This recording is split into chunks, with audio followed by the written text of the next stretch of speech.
अपना आप ही देखते रहते थे।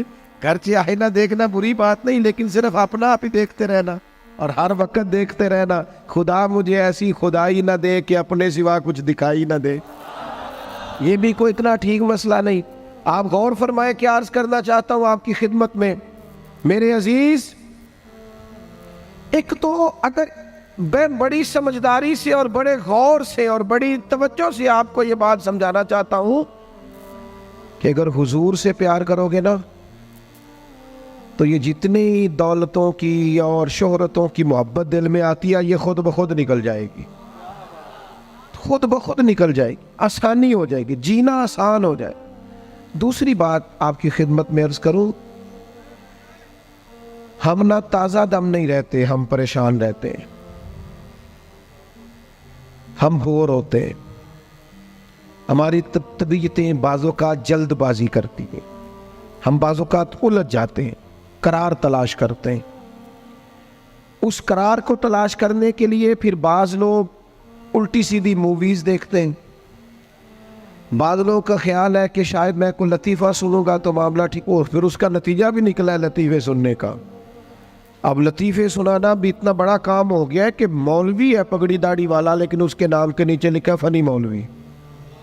खुदा के बंदे, ये संजीदा स्टेज है, दीनदार लोगों का करने का काम है, आप क्या कर रहे हैं?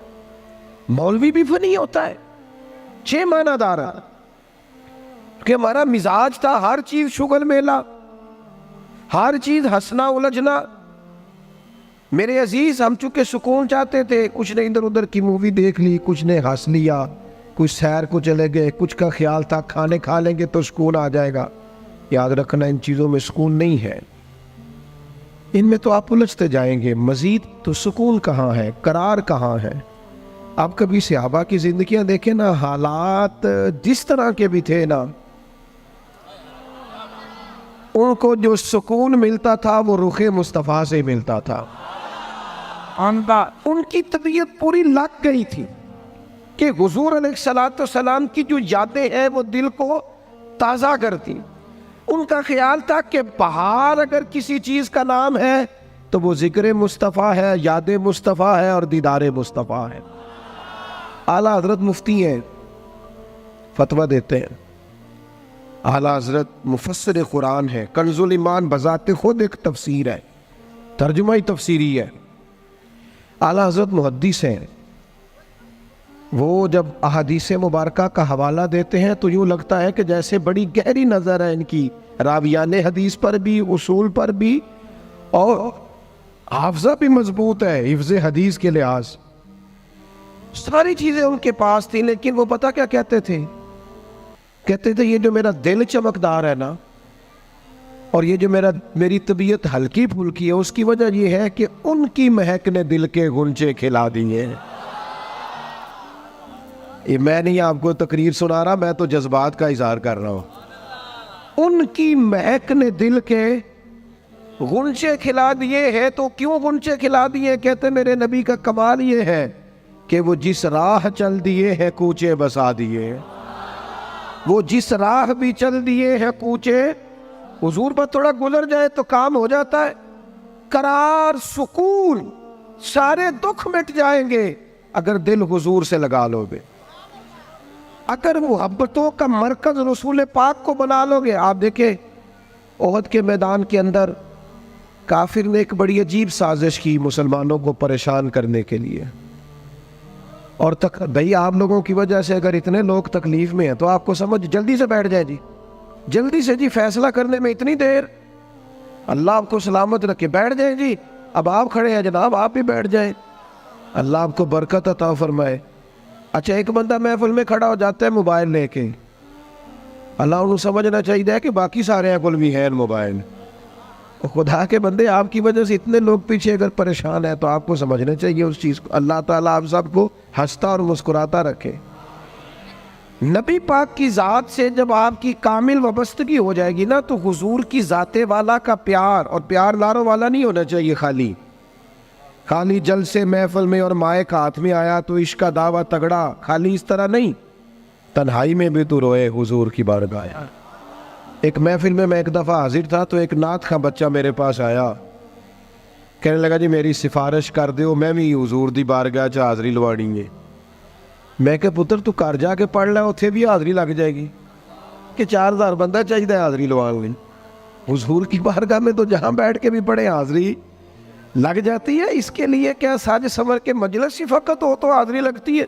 ये भी आला हाज़री है, पर वो तो वल्लाह वो सुन लेंगे और फरियाद को पहुँचेंगे हम।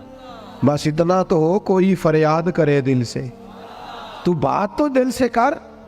आपकी जब कामिल वाबस्तगी हुजूर से हो जाएगी ना, तो ये गुर्बतों का डर, ये परेशानियाँ, ये आजमाइशें, एक जगह रोना नहीं रोया हज़रत बिलाल ने कभी अपनी गरीबी का, एक जगह परेशान नहीं हुए कभी हज़रत सलमान फ़ारसी के मैं परदेसी हूँ, एक जगह भी कभी जनाब सुहैबी रूमी को तकलीफ़ नहीं हुई। क्यों भला?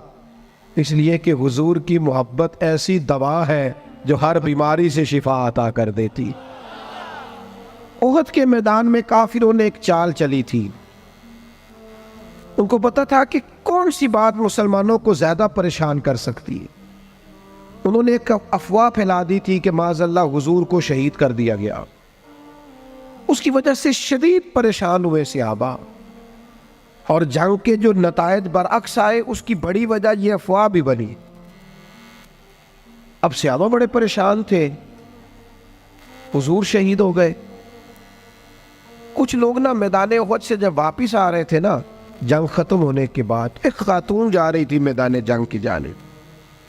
औरतें अपने मिजाज के लिहाज से कमज़ोर होती है कल्बी तौर पर, और बड़ी खूबसूरत बात लिखी है उलमा ने, कहते हैं औरत के दिल में दर्द ज़्यादा होता है ना, प्यार ज़्यादा होता है, और ये जो वो कमज़ोर वाक़या हुई है इसे ऐब ना समझो।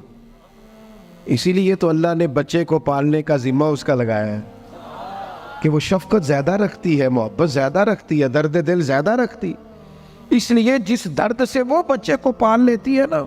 मेरा बेटा एक दिन घर में कुछ पका हुआ था, उसकी अम्मा कहने लगी खाना खाओ, कहता है मैं नहीं खाना। ओदी अम्मा कहती मैं बड़ा जोर लाया, बड़ी मेहनत की, बड़ी गर्मी च पकाया, अज तो यही खाना पड़ा है। कहने लगा मैं नहीं खाना, मैं आराम से खाना खा रहा हूँ। अब वो माँ बेटा बहस कर रहे हैं। थोड़ी देर गुजर गई तो मैनू कहती तुसी क्यों नहीं बोलते? मैं क्या मैनू पता है किन्ने जितना है, थोड़ी देर बाद खलो जाओ, मैनू पता है किन्ने जितना है। वो बच्चा उठ के अंदर चला गया, कहने लगा मैं नहीं खाता, तुसी खाओ। वो फिर 5 मिनट लगे तो वो पकाना शुरू करता जो बच्चा कह रहे हैं। तो मैं क्या मैंने तो पता है ना नतीजा की है, तो इस बहस में जाने की ज़रूरत है। इसलिए कि माँ औलाद के सामने हमेशा ही हार जाती है। वो औलाद के सामने जीत सकती, वो नहीं जीत सकती ना। शफकत ऐसी है। औरतें मिजाज के लिहाज से अल्लाह ताला ने नरमी दी होती, इसको ऐब ना जाना जाए, ये अल्लाह ताला ने उन्हें वदियत की है चीज़। तो खातून जा रही है मैदान उहद की जानिब, वहां से सहाबा आ रहे। तो खातून पूछती है सहाबा से हुजूर का क्या हाल है?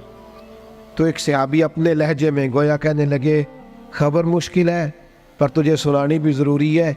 इस जंग में तेरे भाई का इंतकाल हो गया है। बहन के लिए इससे बड़ी भी कोई खबर होगी कि भाई का इंतकाल हो गया? वो खातून ने ये खबर सुनी, इन्ना लिल्लाहि व इन्ना इलैहि राजिऊन पढ़ा, आगे गुजर गई। अगले सहाबी से जाके पूछती है हुजूर का क्या हाल है, और बेचैन है, दौड़ी जा रही। ये मेरी बात को समझे आप। किसी एक जगह जब आपकी मोहब्बत का गलबा होता है तो फिर बाज गम लगते ही नहीं। आपकी कैफियत ही और होती है जिंदगी गुजारने में। आगे बढ़ी, एक और से आबी मिले, उनसे पूछती है हुजूर का क्या हाल है? तो कहने लगे मेरे पास तेरे लिए एक बड़ी सख्त खबर है, तेरे शौहर का इंतकाल हो गया। उसने थोड़ी देर के लिए खामोशी इख्तियार की, अल्लाह की रज़ा पे राज़ी रहने के कलिमात अदा की और आगे बढ़ी। एक और शख्स से सवाल, ये ज़रा सोचते जाना, ये खबरें अगर अचानक मिले, भाई चला गया है, बाप चला गया है, इसको सोचना, अपने ऊपर तारी करना, खुदा ना करे ऐसा हो। पर जब खबर मिले तो कैफियत क्या होती है। वो खातून आगे बढ़ी तो एक शख्स और मिला, पूछती है ज़रा बताओ ना हुजूर का क्या हाल है? तो कहने लगे मेरे पास तेरे लिए खबर है कि तेरे वालिद भी इस जंग में शहीद हो गए। बेटियों का तो मेका ही बाप से होता है, माँ से होता है। वालिद चले गए, थोड़ी देर के लिए गर्दन झुकी, कलिमात अदा की, और फिर पूछती है सियाबी से, वालिद चले गए, भाई चले गए, शौहर चले गए, मुझे बताओ कि मेरे नबी पाक का क्या हाल है। तो सियाबी कहने लगे, अल्हम्दुलिल्लाह मैं ज़ियारत करके आया हूँ, रसूल पाक बिल्कुल ठीक है।